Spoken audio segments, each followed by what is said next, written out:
Altoona, Pennsylvania, lives and works an interesting man. He is Dr. Fred D. Miller, a dentist. The interesting thing is that the people in his practice are different in one respect. They enjoy unusually good dental health as a group, way above average. They're people you'd like to know, so we want you to meet them. Mrs. Jones, this is Dr. Miller. Billy is on his way home now. Yes, everything was fine. His teeth and gums are in fine condition, strong and healthy as can be. I'm proud of that boy. This is the third time he's had his teeth cleaned and no other work was needed. I wish I could have grown up with the teeth and health he has. Oh, yes. In fact, I was a bad dental cripple before I finished school 40 years ago. And I found out the hard way that it was all a preventable tragedy. It just didn't have to happen at all. That's why I have concentrated all these years on learning and helping others to learn how to prevent bad teeth, how to keep them sound and healthy. And not only healthy teeth, but a completely healthy body. Thank you, Mrs. Jones, and thank you for your cooperation. With that kind of help, the secret of health is very simple. Goodbye. Would you like to know the secret, too? Actually, of course, it's no secret. It's just something waiting for people to learn. No, there isn't any hocus pocus about it. No magic. It doesn't hurt, but you have to put your mind to it. If you do, then you may have teeth like these. Here are twins, not a bit of tooth decay in their mouth. This girl didn't have a good start by any means. At the age of 6, she had horrible baby teeth. She was a nervous, frightened child. But she and her parents learned about good dental health, and they stuck to it. Today, she is a healthy, active young lady. She has healthy bone and gums and beautiful permanent teeth. Her mouth looks just as good as the mouths of other patients of mine, patients who got off to a much better start.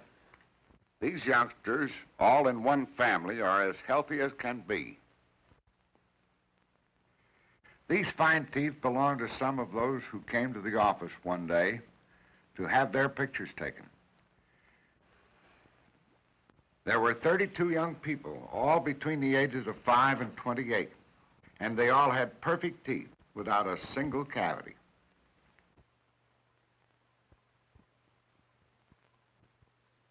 We've made wonderful improvements in the control of many diseases. We proudly believe we are becoming healthier and healthier, but we've become worse and worse in dental disease. Do you realize that? Why, dental decay is occurring 6 times as fast as we dentists can repair the damage. This can't be corrected by doing any one thing, like being vaccinated against a germ disease. What we eat, and when we eat it, is the great thing we have been neglecting in the care of our teeth.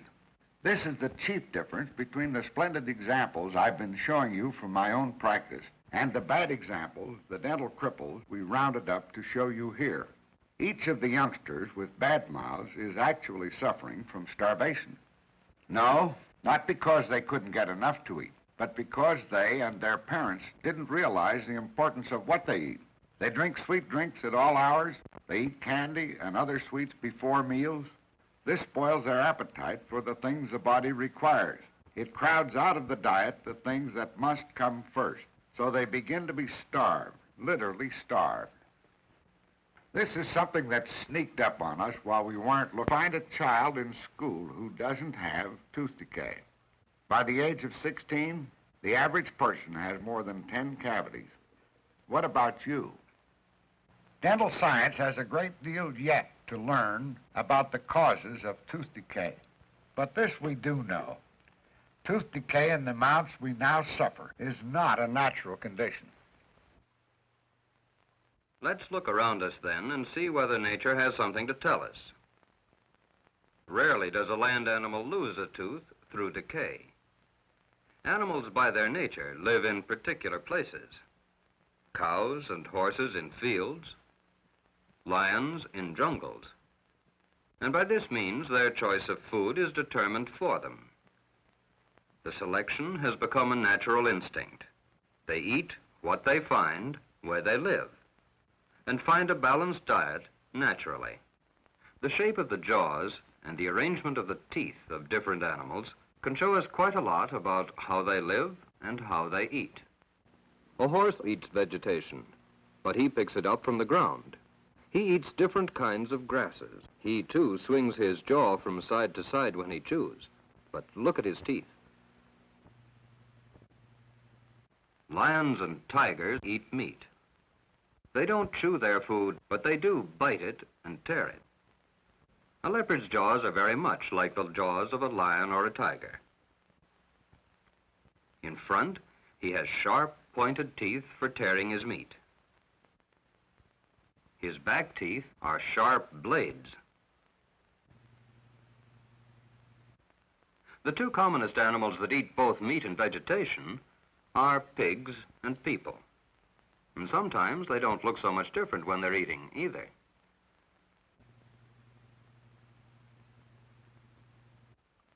The teeth of the human are less differentiated than those of the browsing animals. The front teeth are cutting teeth. The back teeth are flattened for grinding. We've had to become able to eat a very large variety of foods wherever we might be. Would you like to see how the action of the jaws and the teeth would look if you had X-ray eyes? An X-ray camera sees this. Many of our foods cling and stick on the teeth like this. As we'll see, some of our other foods naturally help us take care of this.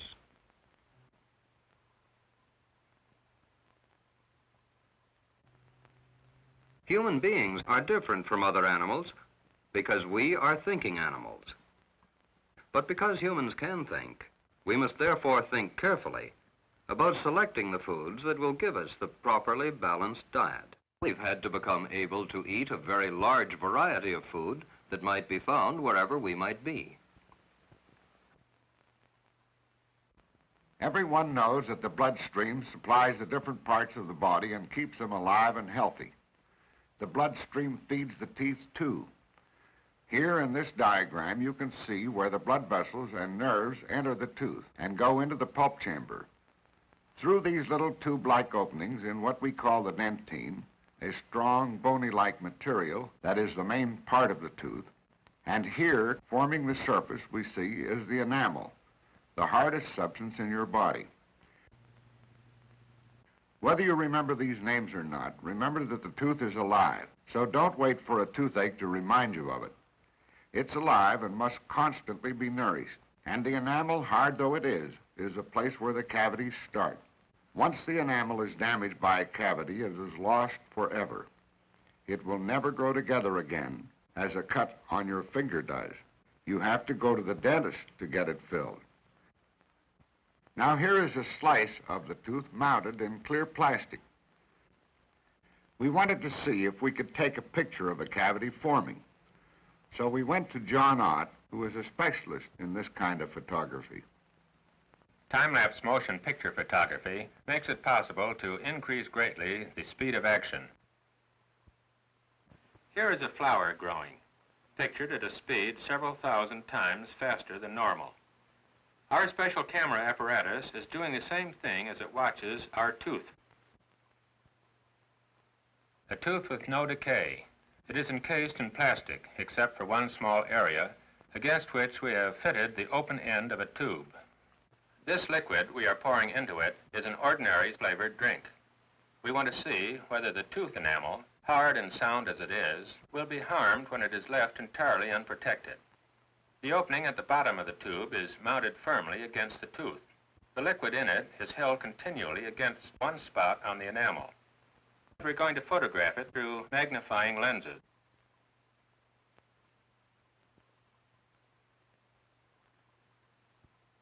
Whatever change takes place will be speeded up so we can see it occur.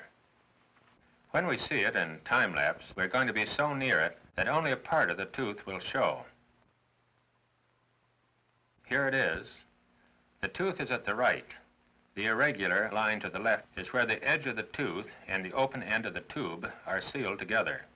Keep your eye there. 1 month has passed. See that darkening? That's where the liquid is eating its way into the tooth enamel. The penetration goes more slowly through the 4th and 5th months. This experiment was based on a technique devised by Dr. F.C. Bisick of the University of Chicago. We might have tried any one of a number of foods or beverages, but this flavored drink was convenient for our purpose. The tooth was unprotected, no brushing, no help from the foods that cleanse as we eat them. Unfortunately, when a cavity once gets started, it almost never stops growing by itself. It just continues getting larger and larger until the damage begins to affect the dentine. And then the nerve begins to carry pain sensations, and pretty soon it's too late to do anything except to take the tooth out. The loss of even one tooth can be serious. It causes those on each side of the gap to be displaced unless an artificial one is inserted. This time, our example is a 54-year-old gentleman. Isn't it remarkable how good his teeth are, all 32 of them? He is Dr. Clive McKay, professor of nutrition at Cornell University.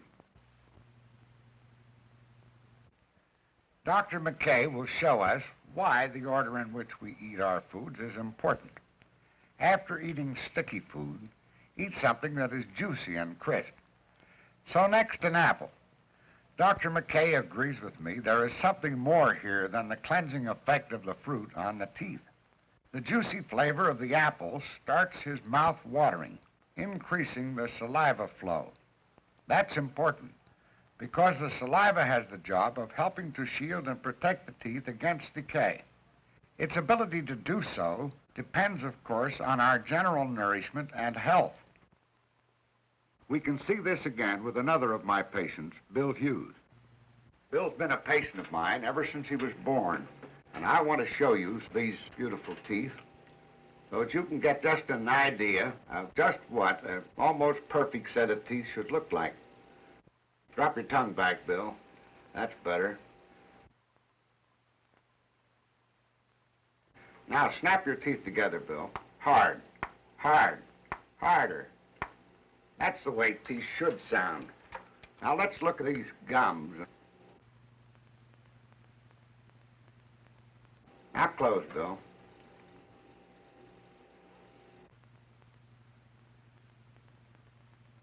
Now we're going to give Bill a cookie to chew. Go ahead, Bill. Chew this up. Show us how a cookie should be chewed. Fine. Now let's take a little better look at this being chewed. Now bite. Go ahead now, chew. Notice how thoroughly that cookie has been masticated. Now, open, Bill. I want to show them the residue that's left there. Look at the sticky residue. Now swallow, Bill. Chew it and swallow and get your mouth as free from that as possible. That's better. Now let's see.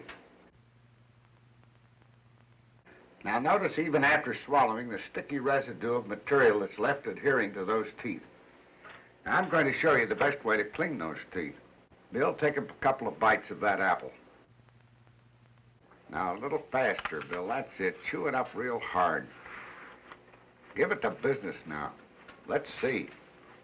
Let's see what's happening in here.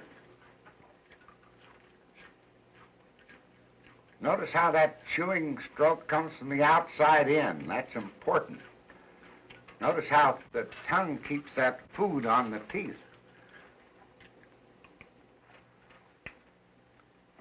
Now swallow.